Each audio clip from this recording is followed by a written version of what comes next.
Hi everyone, good afternoon. Thank you for joining us for today's webinar. We're just going to give it a second to let everyone come in and then we'll get started.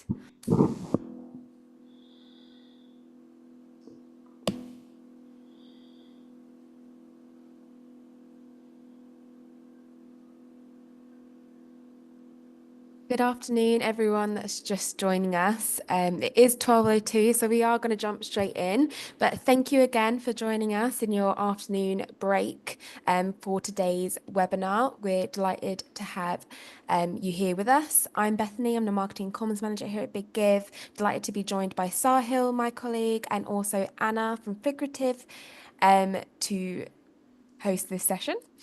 Next slide, please, Sahil. Thank you. And just to get started, we're just going to do a little bit of housekeeping, which I'm sure you're all aware of already. But first things first, you'll see a chat function at the bottom of your Zoom panel. Please set that to everyone. You can use this throughout the session to introduce yourself, share any thoughts or ideas or any issues that you might be having. For any questions, please do use the Q&A box at the bottom of your Zoom panel. This will just allow us to make sure that we can track all of the questions and we'll make sure to get through as many as possible at the end of the webinar. In terms of accessibility, if you do need captions, you should be able to enable them at the bottom of your Zoom panel again. And we are recording this session and we'll have it available to watch on YouTube in case you want to watch it back or share with any colleagues. Otherwise, I think I'll pass straight on to Anna. Super, thank you very much. As a start with an apology, I've lost my voice. I think it's essentially because I talk for a living. So I will do my best, but please bear with me. I'm just going to share my screen and my presentation, which I've tested, so it should work. So let's share that now. Slideshow from the beginning. Yeah, we can see your screen. That's good to know. And if I freeze or anything, just keep talking. So just to introduce myself, my name is Anna Rowe. I'm the project director for Figurative Philanthropy for Arts and Culture. We started our life as New Philanthropy for Arts and Culture, but we merged in with the arts piece of Nesta a few months ago, and so our name is gradually changing. And my job this morning is essentially to introduce the concept of raising money from individuals.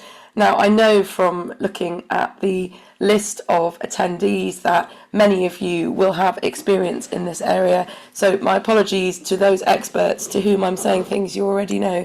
On the other hand, I think it is always quite useful to have a refresh and also an opportunity to talk specifically at the end about how our skills in fundraising from individuals might be particularly applied in this scenario in the Big Give Arts for Impact Fund. Just in terms of timing, it's just a few minutes past 12. I'll talk for about sort of half an hour, 40 minutes, allow people to ask questions. If you've got questions as I'm going along and you put them in the chat, Bethany and Sahil, please do jump in with questions as you go, because I'm very happy to make this a sort of interactive session as we go along. So this is what I'm going to cover off whilst we're together. I thought I might share some highlights from last year's campaign and then talk through a very high level sort of rules of or approach to individual giving, and then talk a little bit about the campaign this year. So this is what happened last year. It was a partnership developed between New Philanthropy for Arts and Culture and the Big Give. Last year we had 238 charities taking part, and more than half of them were small, turnover less than $1 million. And overall the fund raised 2.85 million, including gift aid, which we were really delighted about because we'd set out to raise 2 million, so that was a triumphant answer. The match funds at the centre were provided by Reed Foundation, Stoke Creates with funding from Arts Council, West Mids Combined Authority, and then a large number of individual champions. This year we've run a similar fundraising campaign to build the fund at the middle, And what's interesting is that we've ended up with a very similar amount of philanthropist money at the centre, but we haven't got the two public funders this year for a selection of reasons, one of which is that the West Mids Combined Authority was using legacy money from the Commonwealth Games, and that's all now gone. An interesting thing last year is that quite a significant portion of funds from philanthropists were tied to specific geographies. This year the funding is much less restricted, and what we've tried to do is distribute grants across organisations across the whole country.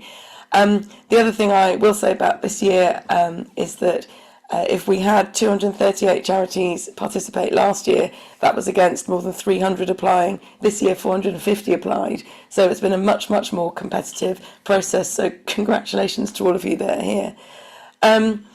Last year 98% of the champion funds were used by participating charities.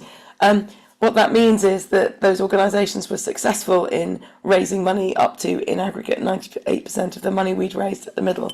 Obviously, we'd love that to be 100. Last year, the average donation in the campaign was £112. That is interesting because, per the Charities Aid Foundation, the average individual gift is only about £60. And that goes to the Big Give sort of regular mantra, which is if you use match donations, more people give and people give more. We had a total of 12,000 donations through the campaign, and my favourite stat of this slide is that approximately 50% by value came from new donors per the survey we did of participating arts organisations last time. Now, the reason that's important is because the whole idea of this endeavour is to use the social impact case for support for arts and culture to get more philanthropists to support the sector. Of those 50% by value, about half of those were doing what I call hanging out on the mailing list. That's to say they were known to the charity but hadn't previously made a financial gift. And I think that should be an object lesson to all of us. That equated to about £400,000 of donations from these 238 charities. Just people who were hanging out on the mailing list. So imagine if you extrapolated that across the whole sector, how many more donations might be more forthcoming if we're a bit more pushy about asking money from our mailing list. I wanted to share a quote from one of my colleagues who is the head of development at Sunderland Culture, Suzanne Davies. And those of you who are able to join on Friday will hear from Suzanne as a panellist who will talk in much more detail about the programme that they ran in Sunderland. But I was really delighted with this outcome. Suzanne will tell you that prior to doing the Big Give last year, Sunderland Culture didn't have an enormous track record of raising money from individuals. And we had a conversation about how it might be possible. They had some data because they had people attending the Glass Centre in Sunderland. And so they wrote to people on their mailing list, and they were really delighted to raise nearly £30,000 from 220 individuals. So to me, this is an absolute indicator of why we run this fund. It's to help organisations who don't have a track record in fundraising get started with philanthropic fundraising. So for those of you who've never done this before, hopefully this will not come as too much as a shock. For those of you who are sort of expert fundraisers, hopefully this won't be too noddy. I thought it might be helpful just to run through a sort of toolkit of how you raise money from individuals. The reason we created this concept in the first place is because when New Philanthropy for Arts and Culture was started, we were started with Arts Council funding with the specific goal of raising more money for the arts from individuals. And most people I talk to and meet these days think that's a very good idea. Also, most people think that's quite a difficult, nebulous question. So one of the things that we did was we asked arts organisations that we were encountered, what could New Philanthropy for Arts and Culture do to help you? And the answer came back, well, we haven't raised much money from individuals before. Could you produce a toolkit? So that's where this sort of concept come from. There's much more detail on the artsphilanthropy.org.uk website, which you're very welcome to resource and use. And there are tons of links in there as well to third-party sites who have additional resources and help for fundraisers or for new fundraisers. So what we're going to run through quickly now is, first of all, why? Making a case for support. Why should a philanthropist support your organisation?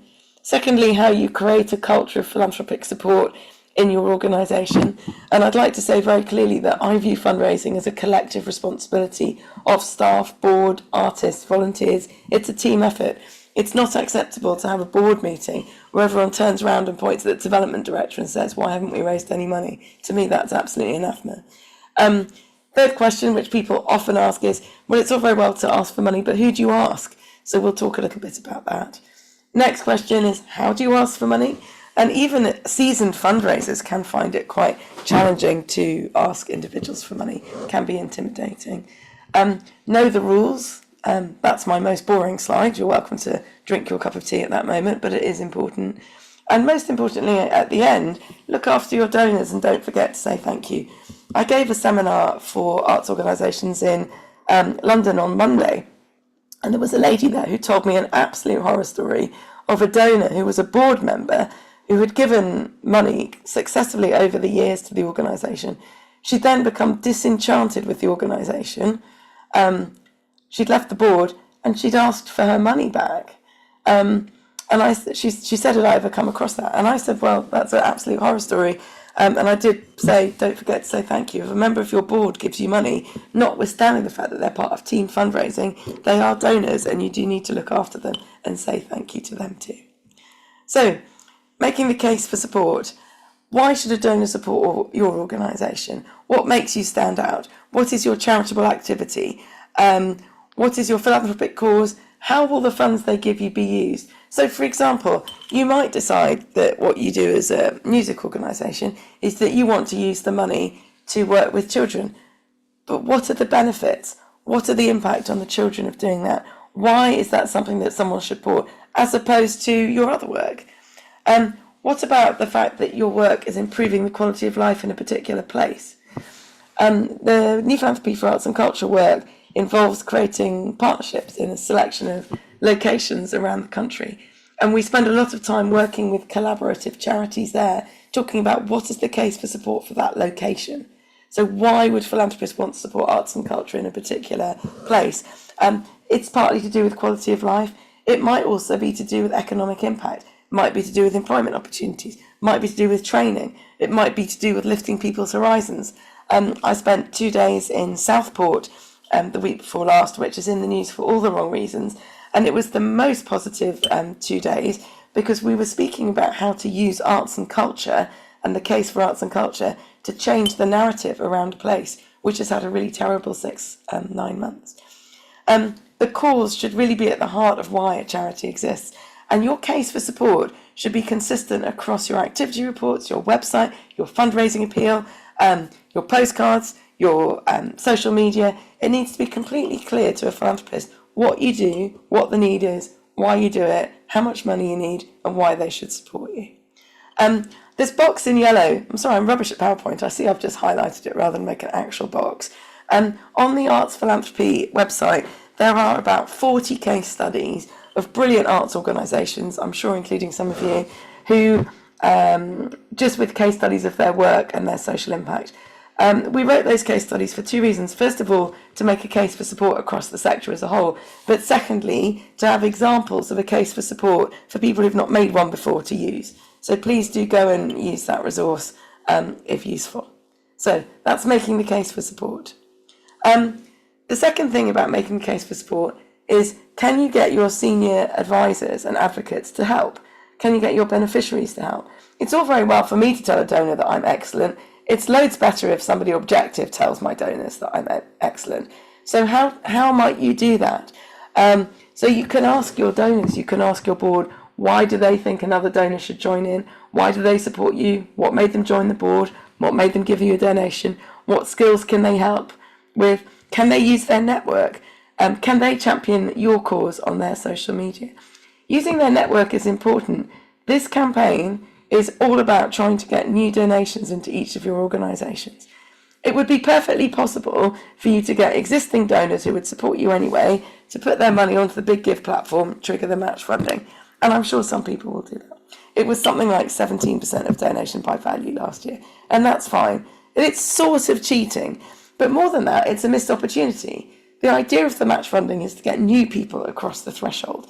So if you've got board, volunteers, donors, if you can encourage them to get their friends and supporters to support you, then you've broadened your network and you've got new donors into the organisation. The second slide follows quite naturally from that, creating a culture of philanthropic support. So once you've got a case for support, why or how do you get philanthropic fundraising embedded in the organisation? So you need everybody to understand the process. Ideally, you need everybody to be talking about it on their own social media. Fundraising from individuals is quite nuanced.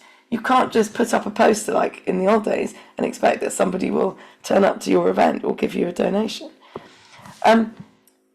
Once you've got your first donations, make sure you support them. Make sure their support is visible. Even if they're anonymous, you have a thank you to our anonymous donors. And make sure that the idea of talking to individuals is integral to your staff, but also to your conversations at board meetings. Back to my comment about pointing at the fundraiser when there isn't enough money.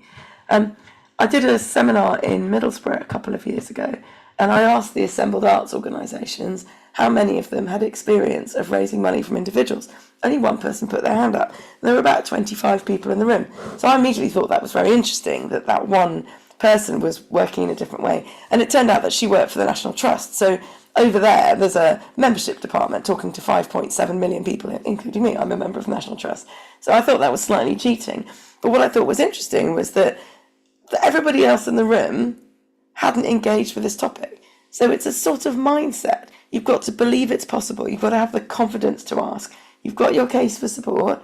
You've got to have the confidence and then go for it. And of course, the match funding will really help. We know that. So the next question is where to find people for ask for money. I mean, I'm slightly shameless. I'll ask anybody. And maybe this is because I trained at the Kennedy Center for Performing Arts in America. And they have a sort of rule there that it's not a no until you've been told no 4 times. So that shows the level of persistence that they use in asking for donations. And it can feel a bit overwhelming. If you've been awarded £2,000 from the Big Give and you've not done this before, you might be thinking, how on earth am I going to find people who are going to give me that money? So don't feel overwhelmed. But first question is where to look. I've put mailing list with an exclamation mark. The reason that's there is because of the data from last year. 25%, 30% of donations that came in last year from people just hanging out on mailing lists who hadn't been asked and hadn't given. But as arts organisations, we typically have lots of people we can call on. We've got audience, volunteers, contacts, suppliers, artists, beneficiaries, alumni if we're a youth programme. Children's hospitals, for example, make fantastic amount of donations from the family of grateful patients. We as arts organisations don't do that. We don't, as a matter of course, ask the family of grateful participants for contribution. We go scurrying around here raising money to support a free participation.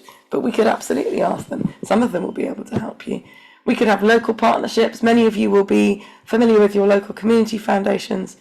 The next thing is how to approach these individuals. Now, in the context of the Big Give, all of the donations go through the online Big Give platform. So your donation is going to be a lot about driving people to the website, driving people to the campaign. But the approach also, for larger donors, you might want to write a personalised email, particularly if you're going to ask them to support you and get their friends to do the same.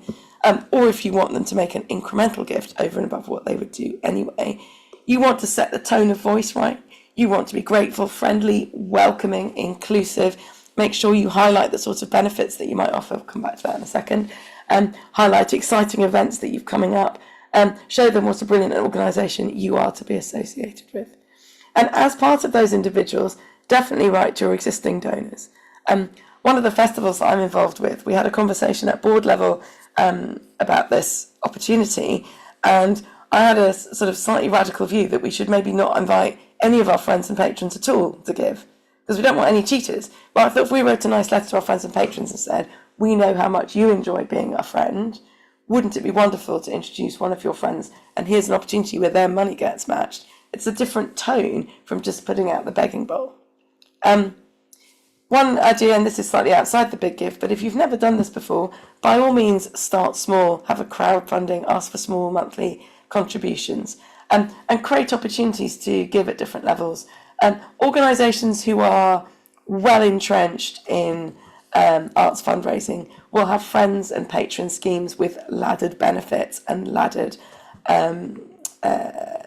benefits and laddered level of giving. There are links to quite a few of those on the Arts Philanthropy website, but please make sure you don't give away too many benefits. Please don't make sure you don't give away too many benefits. I hate giving comps to donors. If somebody can afford to give you £100, they can afford to buy a £10 ticket for your show. So no comps, nothing that costs you money. You might want to have a special benefit that you put in place for people who support you through the big give. Maybe it's credit on your website. Maybe it's an invitation to a thank you party, and so on and so forth. But nothing expensive. I wanted to share, my next slide is a piece of research, or the findings of a piece of research that I did a couple of years ago. And it's interesting to pause and reflect on this now, because the idea was to interview some very established philanthropists and understand not so much why they support arts and culture now, but why they supported them in the first place. What was it that made them give their first donation? And so you can apply some of these learnings in preparing your campaign through the Big Give Arts for Impact Fund. My 2 square boxes were an attempt politely to say they grew up with money, they got money later. So some people grew up in families that I interviewed, grew up in families where philanthropy was a thing. That, you know, their parents or their grandparents would give money to the local church, local school, whatever.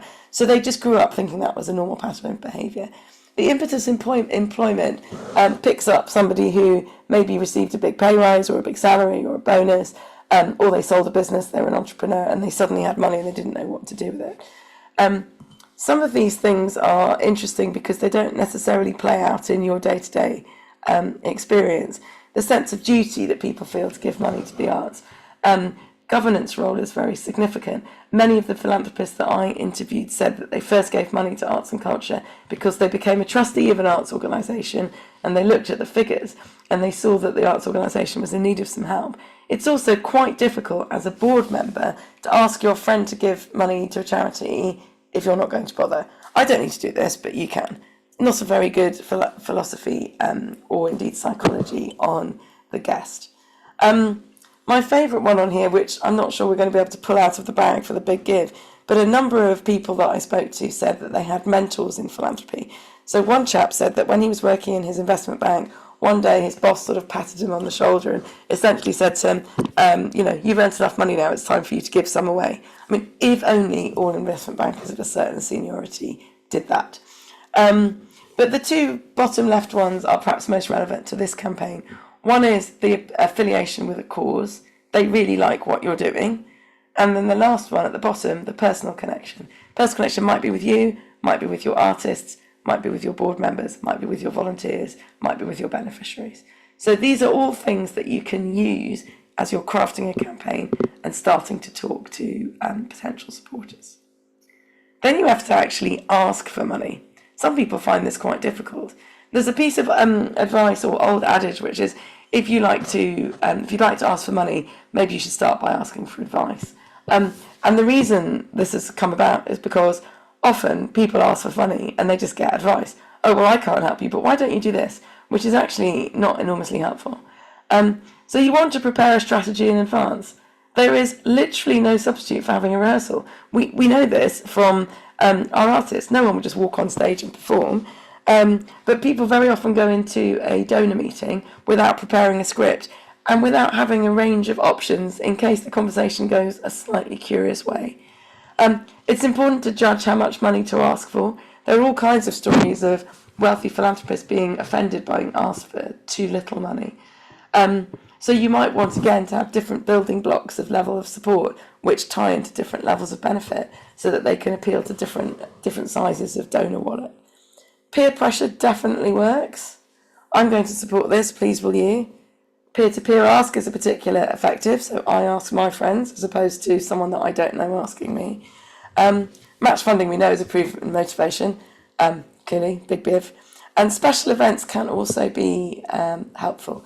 So in Gloucester, through our partners, the Gloucester Culture Trust, last year we organised an event in March. It was, as it happens, it was just after the closure of the Arts for Impact Fund, and we used it to offer participating arts organisations with GL1 postcodes to invite their supporters from the Big Give last year to come to a party. We had various different motivations for doing that. One of them was to showcase arts and culture in Gloucester and to encourage them to continue support. But it was also a very nice thing to be able to offer to those supporters. And it may be that somebody on your board has the capacity to offer or underwrite the refreshments for such an event, so it doesn't cost you an enormous amount of money. The benefit levels we've talked about in passing. I've written no comps in capitals. I can't say it enough times. I did a piece of work for a consultancy piece of work, nothing to do with this, for an arts festival last year, and they asked me to look at their individual giving scheme and identify how they could raise more money. So the first thing I did was I calculated how much they were spending on the benefits they were offering. Turned out it was about 15 grand. Because they were giving away lots of free tickets, lots of discounted tickets, which is a problem on a number of levels. A, it costs you money, and B, it means you can't claim gift aid on those donations. So I said to them that as a first step, rather than try and raise 15 grand from new individuals, which can be quite hard, why don't we just stop giving away these benefits? The Treasurer's face was marvellous. You're trying to offer money can't buy experiences. There are lots and lots of precedents here. And you really want to structure your benefits in such a way that people over year give you at a higher level. And don't underestimate the propensity of people to go up that ladder. I've got a brilliant story from my time at the Kennedy Centre, and they had an annual members party, they called it, members reception. And it was all the people who gave them, I think it was $100 or $50 to $100 a year. And the reason they did it was because they suspected that lurking in that crowd were some higher level donors.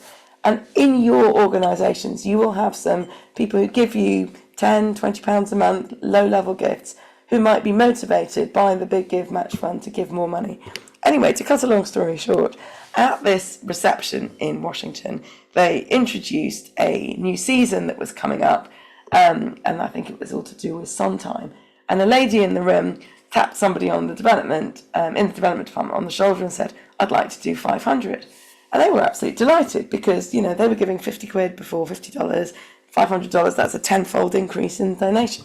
When the cheque arrived, it was for $500,000. Now, that doesn't happen very often, but it's certainly something to bear in mind that people who dip their toe in, if you look after them well and they get excited about your programme, then they can move up. Certainly make it easy to give. It's very easy to give to the Big Give Challenge. It's all Apple Pay on the online platform. Outside the Big Give Challenge, set up online giving, CAF Donate, Just Giving, have a shop on your website. Just make it really straightforward. And one other tip, which is important for online and repeat donations, you really want, like all of our National Trust memberships, you want people to sign up by standing order such that it just rolls around every year. So those are my sort of tips to help make the ask. I don't want to dwell too much on my very boring slide, but I would like to ensure that you're at least familiar, if you're not already, with these concepts. Gift aid, as I'm sure you know, is a government rebate of tax for donations paid out of taxed income. So if somebody gives you £80, then they will have had to earn £100 less basic rate of tax, 20%, to have that £80 to give you, and so the government just gives it back to the charity. So that's £20 over 80, a 25% uplift when you claim that gift aid, that tax paid back from the government. If you're a lower rate taxpayer, that's all that happens. If you're an upper rate taxpayer, you can use that benefit amount essentially to increase the threshold at which you pay 40% tax. So it just makes your 20% band wider. So that's a real benefit to someone who's at a higher rate of tax. It doesn't make any difference to how much the charity claims. We only claim the 25%, because obviously we have no idea when someone gives us money what level they pay tax. You have to be very careful about the value of the benefits you give. There's a lengthy treatise on this on HMRC website, which you're not familiar with. I encourage you to read. It's all about the extent to which you can give benefits for a donation and not fall foul of the gift aid rules. So you are allowed to give some de minimis benefits away to donors and still claim gift aid. Or you can structure a donation into a donation element and a value element and just claim gift aid on the value. You also, if you're registered for VAT, you also have to value the benefits for VAT. Please don't get me started on how annoying it is that HMRC gift aid team and HMRC VAT team, I'm pretty sure in the same office in Bootle, calculate the value of some benefits differently. So, for example, if you give your donors a party, for VAT purposes, you have to calculate how much the party's worth. For gift aid benefit purposes, you have to calculate how much it cost you, which might be nothing if someone paid for it for you. So it's an important distinction. It's really tedious. Please do familiarise yourself with the rules. The donations that come in through the Big Give Arts for Impact, there's not going to be a VAT issue because you're not giving specific benefits. If you do give specific benefits and you enrol them into your Friends and Patrons scheme, please make sure that they are gift aid and VAT compliant. Gifts of shares, I think it's the case. Sahil, you may need to correct me, but I'm pretty sure that donors can make gifts of shares into the Big Give, which are marvellous because they have No, so it's only donations. So if it's gift of shares, obviously the shares would have had to be sold and then. Okay. Yeah. Okay, so not in this case. As a charity, you can accept a gift of shares. The last two at the bottom, charity law and restricted funds. When you applied for your Big Give participation, there will have been a box in the form that says, do you view this as being a restricted campaign or general funds? And that just affects how you account for the donations when you receive them. But you'll all be familiar with that because you would have put that on the form. Okay, so much for the rules. They're a bit dull, but they are extremely important. And then please remember to look after your donors. I don't want any repeat of the board member I heard about on Monday who asked for all her money back. Remember to say thank you. Through the Big Give site, there will be an automated thank you note that goes out. But definitely, particularly if they tick the box to say that you can contact them afterwards, please build a relationship with them. Please create regular communications. Please involve them in your activity. And then you can ask them for money again, which is what this is all about. It is generally much easier to ask money from someone you already know, who already gives you money, than it is to go and find a completely new person. Okay, and then I just had a few points as to how you might apply some of this learning to this specific campaign. So, first of all, you want your organisation to stand out. Why is your project different from the 300 odd others that are on the campaign website? Make sure that your donors get a specific ask. Make sure you send them a link to your part of the website. Use the opportunity to convert audience or mailing list people. Or, totally valid, to increase support. One of the organisations that I work for, by sheer good timing, they have their patrons and friends booking for their festival, which every year runs in March. So they have got the line that says, if you sign up to the Big Give Challenge in this week in March, we will immediately open priority booking to you and you'll get a special code. So there's an immediate link into converting from the mailing list into your regular pattern of donor management. Invite your trustees to target their contacts. Actually, on the point of trustees, one of the groups that we work with in Burnley, they were saying that their trustees were not particularly engaged with giving to them money as a charity until there was a match fund. And then magically, they were incentivised to do it. So if you've got board members who are a bit hesitant, by all means use this as an opportunity. I'm not saying that everyone on your board needs to be able to make a huge donation. Not saying that at all. A few years ago, I was the chairman of a wonderful dance company, and when I became chair, one of the things that I charged myself with was phoning each of the board members and essentially asking them how they'd like to get involved with the organisation. So I asked them about their background, how they knew our artistic director, what their interest was in dance, and then I did ask all of them whether they'd be able to make a financial contribution. Two of them told me they didn't have any money. Coincidentally also two who worked in the arts, so I've got every sympathy with that. We're not working in the arts for the big salaries. But I had a conversation with them about whether they bought tickets to go to performances. Turned out they did. So I suggested that we defined a ticket as £25, just as well it wasn't Formula One or Premier League football, to find a ticket at 21. And I said to them, next time you buy a ticket, would you consider giving an equivalent amount to the charity? And they said they would. And then wind forwards to the following Christmas, and we did the Christmas campaign, and I noticed that all of the board contributed to it as donors, encouraged maybe by the match funding, but also because we'd had a conversation about aligning and making a small contribution. Remember to engage donors with your organisation after the campaign. It's very important because donors to arts organisations often purchase a significant number of tickets. I know of an arts festival where something like 55% of the tickets are purchased by their donors. Now that is a really significant income stream. So, and there's one person there who's a friend, I think a £30 friend, who regularly brings a party of 5 or 6 people. So they might only give 30 quid, but the ticket income is a real contribution to the bottom line of the festival. And then my favourite point on this slide, ideally no cheating. We are targeting new philanthropy. We'd like you as organisations to become strengthened and more resilient as a result of the additional contributions that you secure. And by new, I also mean getting people to give you more. But if you get to the end of campaign and all you've done is got your chairman to put in 2,000 to get the matching, I think that would have been a bit of a missed opportunity. And I'll just leave everybody then with a really positive thought about why this is important at all.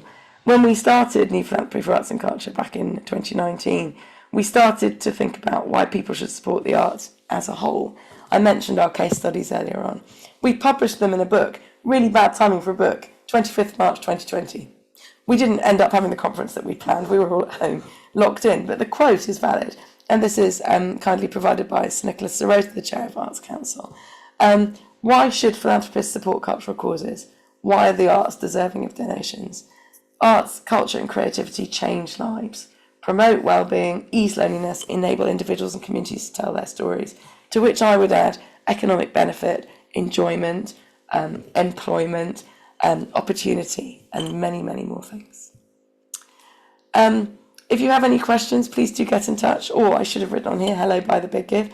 That's my last slide, so I'll stop now and then I'll take questions from the group. There seems to be lots and lots in the chat. Bethany, are you going to navigate the questions?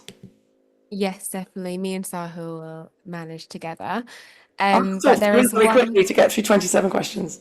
Oh no, there are 3 in Q&A, 27 chat. There's one question here from Helen. Can I ask whether trusts and foundations are able to pledge a contribution towards our Big Give target? Oh, that's a question for you. I mean, yes, they can, can't they? Yes, they can. Yeah, absolutely. So we did send out the email today as well about charities adding their own match funds to the campaign. So we actually call those pledges. So where if you have like a major donor business that wants to be a match funder as well to sort of give a bit more match funding for your campaign, you can do this. We call these pledges, but trusts and foundations, they can be pledges or they can donate during the campaign week. As Anna said, if they're sort of existing supporters, you may want to think about how you're using them rather than just coming in and donating the full amount and you accessing match funds. You want to use this campaign to attract new supporters. So if you have those major donors, ask them to be on standby for your campaign. So actually say, we're going to go out to new supporters, see what we get during the campaign week. And then if we need someone to get us over the line at the end of the campaign, will you come in and help us that way? It's a good idea. Thanks, Sahil. Tracy mentioned, where do we stand on GDPR asking people on our mailing list for donations if they only signed up to receive news and activity information? I think This that is is a huge. question. Yeah. I actually asked somebody at the Information Commissioner's office this exact question when GDPR came in, because I went to a seminar about whether you can use your mailing list data to ask for money, or indeed whether you can ask your friends to become patrons or a ticket buyer. And I couched it in terms of a chair. So if you go to a furniture shop and you buy a chair, are you allowed subsequently to send them a table? And the answer came back, yes. And I said, so what happens if they express interest in chairs? Are you allowed subsequently to sell them a table? And the answer came back, yes. And then I said, what happens if you transfer that to an arts organisation? So they've expressed interest in the activity of the organisation. Are you allowed to send them a membership of a friend stream? Answer came back, yes. So I've asked that question specifically. I mean, if they've said they don't want to be solicited for donations, absolutely don't solicit them for donations. But if they've said they're interested in activity, I would have thought this is really exciting. Here you are, you have got for the real opportunity to work with the Big Give. Here's something you're doing. Does that answer that person's question? I think so. But please do message in the chat again if you have a follow-up question on top of that. I see there's a question in the chat about would I recommend standing order versus direct debit? Shall I answer that very? Yeah. So my answer is it depends on the size of organisation that you are. If you're British Gas, you can be a direct debit originator. But if you're a small festival, it's a massive palaver to set it up with the bank.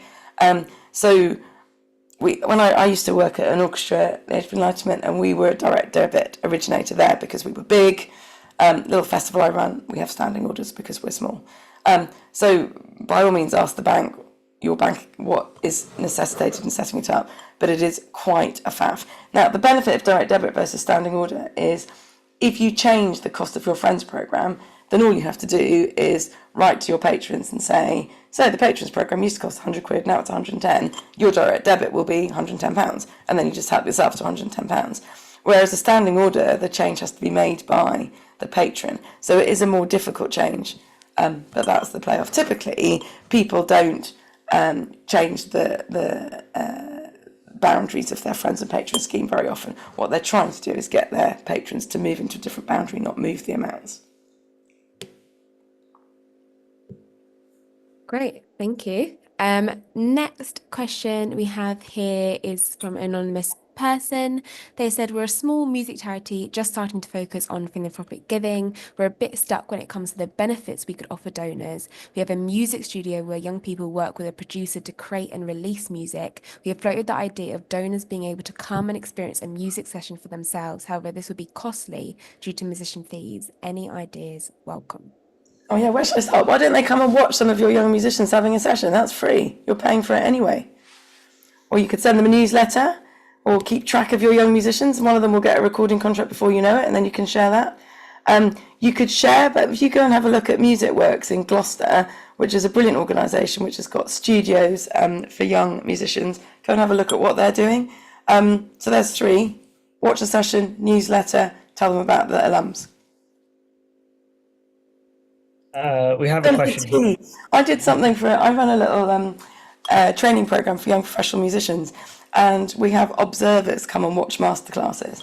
And I noticed when I went to one of these sessions that everybody was sort of shuffling around the foyer and not really talking to each other. So the following time we did it, I literally made everyone a cup of tea. It cost, I don't know, a pad of tea bags and a pint of milk. And suddenly everyone was talking to each other. So you can't overvalue the benefits to giving your donors something really cheap, like a cup of tea. Yeah, absolutely. I had a question for Julia, which I can answer. How can cash donations work? So you can collect cash donations, but you would still have to process them through the Big Give website during the campaign week for them to be matched. So you can collect cash donations, and then you would need a third party to then actually process the donations through the campaign page. Obviously, one of the key rules that we've outlined is charities cannot donate to their own campaigns. So you need a third party, another organization or someone working for the charity to donate those cash collections using their personal card. We would advise speaking with your finance team about this. We have a question here from Emma. How you mentioned relationships with community foundations. How would you suggest they get involved in this context? It depends on the community foundation, but one thing they could do is they could publicise to their donors who are known to be interested in the arts that this is happening. We've got these various geographic partners. In Stoke-on-Trent, the Community Foundation of Staffordshire, they've got a special landing site for donors to the arts and into Stoke-on-Trent. And there's a similar project happening in Surrey. Other community foundations, who I won't name, are maybe less collaborative. But if they're collaborative and they want to support community arts in their area, they should be willing to share these opportunities with their mailing lists. We have an anonymous person asking, how would pledging work with trusts and foundations? So if you're asking in terms of pledging to contribute to the match funds in the email that was sent this morning. I'll just refer back to that email. It has all of the details about how pledges work and how someone can, or an organization can, be a pledger. If you're asking about some trust and foundation that wants to donate to you during the campaign week, we know that so our primary donation methods are credit or debit card, Apple or Google Pay, and for donations of £500 or more, there is also a BACS option, which we know trusts and foundations may not always have cards to make a donation, so they may want to use that route. We will send information about how the BACS system works, but yeah, it has to be a donation of £500 or more to use that BACS system. And just to follow up on that question, I saw there's another one just about the difference between the pledge route and the signposting your supporters to the campaign. So really just to kind of double down on this, pledges refers to if you're looking to add additional match funds to your campaign from some of your own supporters to boost up your match funding pot. So you all received a match funding offer now from our champion partners, but if you want to increase your target, you can add pledges to your campaign, which will boost some of that match funding. If you don't want to go down the pledge route, that's absolutely fine. There's no need to do this. This is completely optional for you. However, if you don't, all you would just do is when the campaign is live on the 18th, you'll just encourage all of your supporters to donate directly via your Big Give campaign. All the donations will be doubled solely by those champion funds that you've already received. I've got a question on this topic actually, because one of my charities participated last year, and basically they used up their match fund really quickly, which was quite a relief to me because I was nervous. And then one of their donors made a pledge halfway through the campaign to make the pot bigger. But I think the email that went out this morning had a deadline of next week or the week after. So presumably you can do that as well. If you've used up all your funds, crack on. Yeah, if it comes during the campaign week and you have used up your match funds, we may be able to add in the match funds, add in pledges. We will have to get back to you on that just because we are using a different system to create those additional match funds from supporters this time compared to last year. So we just need to see if it actually works with a technical system. But yeah, we will get back to you on that. Because I remember a donor got in touch and said, "Oh, I've tried to donate, but the match funds ran out. So should I still bother?" And I was like, "Oh my goodness, that sounds like a panic." So got some more money in, and I said, "Look again." And then in came his 25 quid. I don't think he'd have given us that extra 25 quid if the extra match pot hadn't been there. And this is the problem with individual donors. It's very specific to individuals. The other thing that I noticed through a different client is they used up their match funding pot.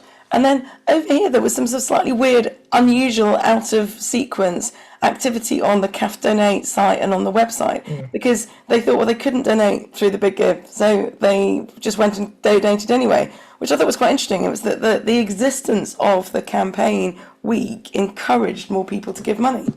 Yeah. And one thing we would say as well is about this whole adding your own pledges, match funds to the campaign is really important just generally for your campaign is to do that mapping about who you're going to approach for donations and whether you think you're going to hit that target or not. And so that's how you can assess whether you want to add in further match funds from your own sort of supporters or not. So it's really that whole exercise about doing the network mapping is really helps you prepare for the campaign in different ways. So we really encourage all charities to do that. Okay, Andrea's question. So I'm going to try and answer it because me and Sile have both answered it, and obviously for whatever reason it's not come through. So at the moment, each charity's got an amount of money offered from the Big Give. So let's say yours is £2,000. So at the moment, the maximum amount of match funding available to you through the campaign week is £2,000. Let's suppose you think you could raise £4,000. In which case, one way to do that would be to get one of your donors to give you some money now to make your pot go from 2 to 4, and then during campaign week you'll have £4,000 to get in match funds. That is completely different from it's campaign week, you've got a pot of money, and now you're encouraging people to give into it to trigger the match funding to you. Does that make sense now? So it's basically a question of whether you think you're going to use up the match funds very quickly or not during the campaign week. And if you are, you may actually want to add in some more match funds to your campaign. As we said to a lot of charities will offer sort of partial match funding this time around. So it's slightly reduced to what they asked for. So some of you may want to just, still aim for the original target you said. And the one way to do that is add in that pledges from your own supporters. Okay, someone still doesn't understand. I'm going to try. So at the moment, each charity participating in the campaign has been awarded an amount of match funding from the Big Give. Let's say you've been I'll use a different number. Let's say you've been awarded £1,000. You could decide that you want to run a match funding campaign to try and raise more than £1,000, in which case you could get a donor to give you some money now before the campaign starts to take the £1,000 to say £2,000. That would be a pledge. Then, in the campaign in March, when your campaign goes live, your pot, which you've got to offer to new donors, won't say £1,000 anymore. It will say £2,000. And that will enable you, hopefully, to raise an additional £2,000. Does that help? So it was a question of whether you have to make the pot bigger now or ask someone to put into the campaign later. It's essentially, basically, you're just securing some match funds from your own supporters so you have more match funding. So Big Give is not providing any additional match funding. You're going out to major donors saying, do you want to actually be a match funder for our campaign? You can put in another £1,000. So now we have £2,000 of match funds. Yeah. So the one thing that we've learned about this project generally is that the constraining point is how much match fund there is at the middle. If we had given each of you £100,000, probably you'd be a bit scared about trying to raise 100, but at least you'd be able to go and try and attract £100,000 of donations. You wouldn't be capped in your matching by the 1 or the 2 or the 5. So it's another important thing to note is it's not an all or nothing situation. So if you do raise, under your match funding target, you will still receive everything you've raised in online donations plus that amount matched. If you raise over your online match funding target, everything you raise over that amount, it just counts as extra unrestricted and unmatched donations to your campaign. You don't have to immediately stop your fundraising once you hit your target. You can keep encouraging donations, keep encouraging engagement with your campaign. So I wouldn't worry too much about the pledges at the moment if you just feel like you want to just run the 1-1 model, focus on this campaign. Specifically, as your first Big Give campaign, it might be a good opportunity just to understand how it works. And maybe next time you will decide, actually, I'm going to increase my target through this pledge. I mean, I would say I would say this because it's my job to say this, just keep raising money. If the match fund has been used up, I'll keep asking for more. Because the example I was just giving just now, the charity, the match fund got moved up, but because we'd made such a fuss about the charity and the good work it was doing, more people donated. They just donated through other sources. I mean, wearing my NPAC hat, I would much rather if they donated through the Big Give platform, because what we want is a really big number at the end. But just keep asking. Lord Fran, we've Lord Fran and her tenor. There was a couple of questions just about how the match funds, if charities are adding pledges to their campaign, what happens if they don't hit the target? If charities have added pledges to their campaign, so those additional match funds from their own supporters, but they don't hit the online donation target, the match funds will be prorated between the pledges you've secured and the match funds Big Give provided. So this is why it's really important to consider if you're going to hit your target or not by adding pledges, because you would then lose out some champion funding from Big Give in the case that you don't hit your target. So I think also someone's just put, there's not much time to find pledges. I would focus on running your campaign. The way to find a pledger is to ask your board chair if they'd put in an extra 500 quid. That's the sort of normal route, because what you really want is to get new people. So you want to use your existing network to incentivize new people to come in. There's a question here about if somebody gives you £500 as a pledge, can they then also put £500 in the pot? No, you can't match us. That is cheating. That is and if that does happen, we would automatically refund the donation. So we do pick up on it. So that is a good thing to pick up, that they can't do that. Just very conscious of time, I'd like to take this final question, which we've ignored, from Fran, which is about getting people to support in that particular week. What happens if they just give you a tenner? I mean, when we started the discussions with the Big Give, I was quite keen on it lasting longer a week, because I thought, wouldn't it be great just to have a platform where you could go and raise match funding all the time? But I was persuaded quite quickly that the whole point of that week is you drive donations into that week, because that is when your donation gets doubled. So that should be the incentive to get people to give you money at that time. I don't know the answer to if they give you a tenner, can you keep it and put it in yourself? That sounds a bit weird. So we say that charities cannot donate to their own campaigns for obvious reasons. We don't know if that money's sort of being repurposed just to access match funding.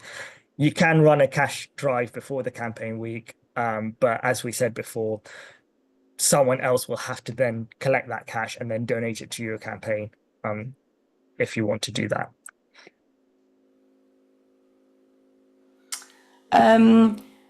Somebody's asked a question about how many charities are taking part this year. Can you remember off the top of your head, Sahil? 290 charities. So 190. out of all of the campaigns that we run, this is definitely the most competitive in terms of match funding available to applications. And to this person who's disappointed to have got less money this year, I'm very sorry. We had applications from 450 organisations for more than £40 million. And as I was saying about half an hour ago, match pot of 1.2 million. So we decided, conscious decision, to spread it around a bit.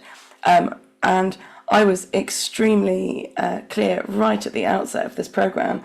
If we were going to try and raise £1 million, we didn't want to just have 40 pots of 25,000 because the usual suspects would benefit. This way, the amount of money has been distributed through nearly 300 charities, and that will enable each of those to benefit. So that is where we are. I think we all know that in current times, there is far more demand for funding than there is capacity to fund.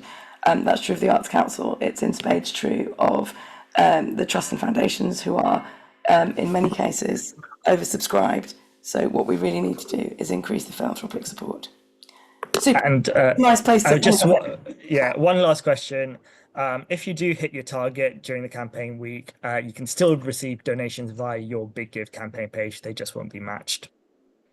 What I would say is, if there are any questions that we haven't been able to answer today, obviously we have 2 more webinars that you can join. We have one on Monday particularly, that's an Ask Us Anything webinar. So me and Sahil and Anna will just be rolling through as many questions as possible. So I'd encourage you to join that one if you can. But obviously after that, please do just send us an email. We're happy to answer more specific questions related to your organisation as well if needed. But hopefully you've all found this really helpful. We look forward to our next webinar with you, which I believe is on Friday. But in the meantime, we hope you have a lovely rest of the day. Thank you very much. Thank you, everyone. Bye. Nice to see you. Thanks, Sahil. Thanks, Bethany.